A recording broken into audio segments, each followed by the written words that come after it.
College ಮುಗಿಸ್ಕೊಂಡು ಈಗ ಬಂದೀನಿ. ಹಣ ಬಂದ ನಮ್ಮ ಮಾವರು ಇವತ್ತು ಮೀನು ಹಿಡಿಯಕ್ಕೆ ಹೊಂಟ್ರಂತ ಹೋಗ್ಯಾರ. ಅವ್ರು ಹುಳ ಅಡ್ಡಾಡ್ತಾರ, ಅಲ್ಲಿ ಹೋಗೋದು ನೋಡ್ರಿ. ಚಲೋ ಬೈ ದೇಖೋ ಅಪ್ನೆ ಕ್ಯಾ ಕರ್ತಾ ನೋಡ್ರಿ, ಮಳಿ ಹುಳ ಎಲ್ಲ ರೆಡಿ ಆಗ್ಯಾವ. ಮೀನು ಹಿಡಿಯಕ್ಕೆ ಹೊಂಟಿವ್ರಿ.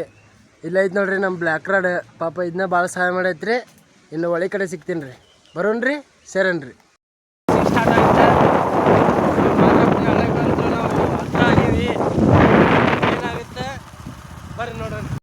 ಇದೇ ನೋಡ್ರಿ ನಮ್ಮ ಮಾದ್ರಪ್ಪನ ಹಳ್ಳ.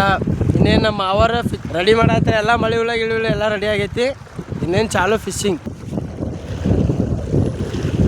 ನೋಡ್ರಿ. ಬಿತ್ತಿ ಒಗದ ನಮ್ಮ ನೋಡಿ ಫ್ರೆಂಡ್ಸ್. ಈಗ ಲೊಕೇಶನ್ ಚೇಂಜ್ ಮಾಡತ್ತೀವಿ, ಯಾಕಂದ್ರೆ ಗಾಳಿ ಹೆವಿ ಐತಿ. ಗಾಳಿಗೆ ನಾವೇ ಹಾರ್ಕೊಂಡು ಹೊಂಟೀವಿ. ಬಡ್ಡಿದು ಮೀನೇ ಎಲ್ಲಿ ಸಿಗ್ತಾವು. ಈಗ ಶಿಫ್ಟ್ ರೈಟ್ ಟು ಲೆಫ್ಟ್ ಅಷ್ಟೇ, ಮತ್ತೇನಂತೀರ?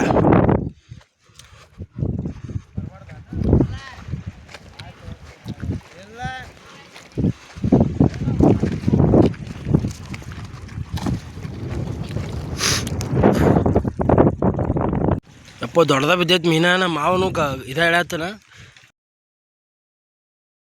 ಮೀನ ತೊಗೊಂಡೋಗಿ ಕಡಿಸಿ ಹಾಕ್ಸ್ಬಿಟ್ಟೈತೆ. ಅಯ್ಯೋ, ಈಗ ಮತ್ತೆ ಲೊಕೇಶನ್ ಚೇಂಜ್ ಮಾಡೀವ್ರಿ. ಇವ್ರೇನು ಬರ್ರಿ ಮೀನು ಹಿಡಿದ್ಬಿಟ್ಟು ಅಡ್ಡಾಡ್ತಾರಂತ ಯೋಚನೆ ಮಾಡೋಕೆ ಹೋಗ್ಬೇಡ್ರಿ. ಮಳೆ ಹುಳ ಅಡ್ಡಿದಷ್ಟು ಮೀನು ಹಿಡಿಯೋದಷ್ಟು ಈಜಿ ಅಲ್ರಿ. ಪೇಷನ್ಸ್ ಇವೆಲ್ಲ ಇಳಿದು ಕಳೆದು ಯಪ್ಪ ಇದು ನಿಜವಾಗ್ಲು ಎಷ್ಟು ಆಳ ಐತಂದ್ರೆ ಐ ಕ್ಯಾನ್ ಬಿಲೀವ್ ದಿಸ್. ನನಗಂತೂ ಯೋಚನೆ ಮಾಡೋಕೆ ಹೋಗಲ್ಲ. ಅದು ಪಾವು ಎಲ್ಲ ಮಿಕ್ಸ್ ಆ್ಯಂಡ್ ಮಿಕ್ಸ್ಚರ್ ಇದ್ರಾಗ. ಈಗ ಮಲ್ಲಂಗುಡ್ಡ ಅಂತಾರೆ. ಇಲ್ಲೇ ಮಲ್ಲಂಗುಡ್ಡ ಇದ್ದೇ ದೊಡ್ಡ ಹಿಸ್ಟ್ರಿ ಅದಾವ್ರಿ ಇಲ್ಲಿ. ಹಿಸ್ಟ್ರಿ ಕೇಳಿದರೆ ಶಾಕ್ ಆಗ್ಬಿಡ್ತೀರಿ ನೀವು.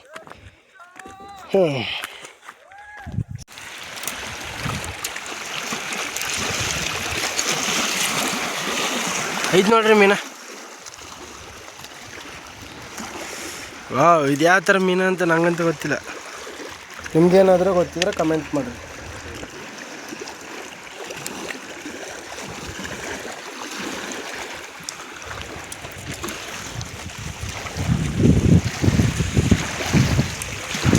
ಬಾಗಲಕೋಟೆ ಕಡೆ ಎಂಟ್ಪುಲ್ ರೀ ಇದು ಲಾಸ್ಟ್ ಲೊಕೇಶನ್ ನಾವು ಬಂದಿರೋದು.